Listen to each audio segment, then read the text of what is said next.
আকবর বিশ্বাসের কি ক্ষতি হয়েছে? আকবর ওরা মোল্লা কি হয়েছে? ফরিদপুরের আলফাডাঙ্গা উপজেলার ধুলঝুরি গ্রামে সোমবার গভীর রাতে সংঘবদ্ধ দুর্বৃত্তরা একযোগে 5টি স্থানে ভয়াবহ আগুন লাগিয়ে পালিয়ে যায়। এতে আতঙ্কের সৃষ্টি হয়েছে এলাকাবাসীর মধ্যে। আলফাডাঙ্গা প্রতিনিধি কবির হোসেনের প্রতিবেদনে থাকছে বিস্তারিত। মঙ্গলবার 29 এপ্রিল দুপুরে পুলিশ, উপজেলা প্রশাসন, থানা ও সেনাবাহিনীর উচ্চপদস্থ কর্মকর্তারা ঘটনাস্থল পরিদর্শন করেছেন। প্রাথমিকভাবে এ ঘটনায় কোনো হতাহতের খবর পাওয়া যায়নি, তবে ক্ষয়ক্ষতির পরিমাণ উল্লেখযোগ্য। গ্রামবাসীর অভিযোগ, দুর্বৃত্তরা একটি সনাতন ধর্মাবলম্বীদের দুর্গা মন্দিরে আগুন দেয়, যার ফলে মন্দিরের কালী ও শিব প্রতিমা বেশিরভাগ পুড়ে গেছে। একযোগে আগুন দেওয়া হয় মন্দিরের পাশের সুজন সরকারের গোয়ালঘর, দেবাশিস রায়ের করাতকল, জাহিদ শেখের রান্নাঘর ও আকবর মোল্লার রান্নাঘরে। এ সময় স্থানীয়রা দ্রুত আগুন নেভানোর চেষ্টা করেন এবং পরে আলফাডাঙ্গা ফায়ার সার্ভিসের সদস্যরা এসে আগুন নিয়ন্ত্রণে আনেন। ধুলঝুরি গ্রামবাসী মনে করছেন এটি একটি পরিকল্পিত আক্রমণ, যেখানে একযোগে একাধিক স্থানে অগ্নিসংযোগের মাধ্যমে আতঙ্ক সৃষ্টি করার চেষ্টা করা হয়েছে।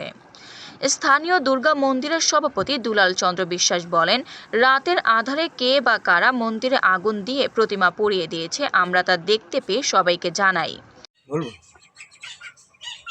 গত রাত্রে 3টের দিকে আমাদের দুর্গা মন্দির, সার্বজনীন দুর্গা মন্দির এবং কালী মন্দির সহ 5টা বাড়িতে, আমাদের হিন্দু পাড়ায় 3 বাড়ি, মুসলমান পাড়া 2 বাড়ি, সর্বমোট 5 বাড়িতে রাত্রি 3টের দিকে দুর্বৃত্তরা অগ্নিসংযোগ করে পালিয়ে যায়।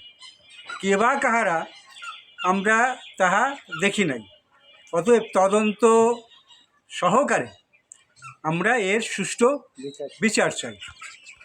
অপর ক্ষতিগ্রস্ত ব্যক্তি সুজন সরকার বলেন, আমি 20,000 টাকার বিচালি কিনেছিলাম, কিন্তু আগুনে সব পুড়ে গেছে। আমার বসতঘর অল্পের জন্য রক্ষা পেয়েছে। এ বিষয়ে আলফাডাঙ্গা থানা অফিসার ইনচার্জ হারুনুর রশিদ জানান, ঘটনার পরপরই ঘটনাস্থল পরিদর্শন করা হয়েছে। পুলিশ অভিযুক্তদের শনাক্ত করে আইনের আওতায় আনার চেষ্টা করছে। উপজেলা নির্বাহী কর্মকর্তা রাসেল ইকবাল জানান, ঘটনাটি সাম্প্রদায়িক অস্থিরতার অংশ হতে পারে না, কারণ একই সময়ে মুসলিম ধর্মাবলম্বী কয়েকটি বাড়িতেও অগ্নিসংযোগ করা হয়েছে। এটি একটি সংঘবদ্ধ অপরাধ চক্রের কাজ হতে পারে। প্রশাসন এ বিষয়ে যথাযথ পদক্ষেপ নিচ্ছে। আফরিন মোহাম্মদ, দৈনিক খোলা চোখ। আপনার স্বপ্নের যাত্রা হোক ফ্লাই ইনফিনিটির সাথে।